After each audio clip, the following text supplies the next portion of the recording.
Today I'm going to be talking about the most challenging area of parenting roosters.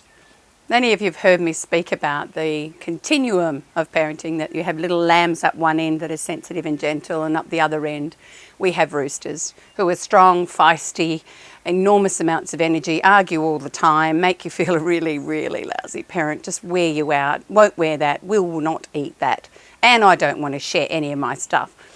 So remember, once again, in simplistic terms, we need to put some of the sensitive lamb into the rooster, or they tend to be a narcissistic bully. So one of the things that is most challenging, these are the children that will wear you out. Absolutely no question. We don't want to crush all of the other qualities that are good about a rooster. So my tips for you are, once again, you have to have boundaries for roosters because they want to know where they are so they can push up against them.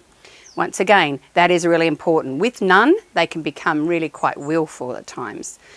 Please don't sweat the small stuff or you'll be just on their case forever. Really pick some clear things, and that's probably inappropriate language, hurting anybody else, breaking property.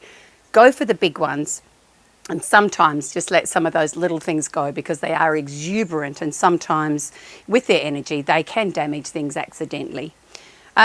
Other really big tips is you have to work hard at helping them lose, because they really want to win more than anything, and some of them can get so angry and so distressed when they lose because they just want to be at the top of the pile. Give them lots of opportunities to learn to lose well. That energy, you've got to work out, what can I do with that? So if you're planning to go to an event where you would like them to behave in a reasonably okay way, you might need to discharge a lot of energy before you get there. So before you get to Grandma's, I reckon half an hour at the park, really burn the gunk out of their motors, and the chances of them then being able to regulate their energy is going to be a lot better. When they get frustrated and angry, they tend to get big surges of energy, and that's not terribly helpful either.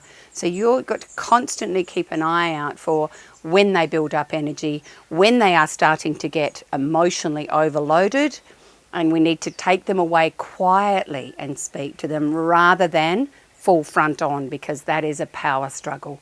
Many of you out there will have many, many hours pulling your hair out wondering if you can ever get them asleep. Please work on sleep boundaries with roosters because they really, really have that energy that finds it hard to slow down.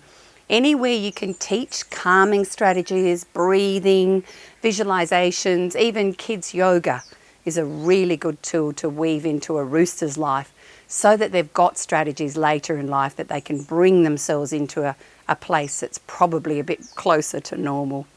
So know that they are built a different way to our lambs, and you've got to work out, how do I meet their unique needs and allow them to shine and grow so that they too can be happy kids one day.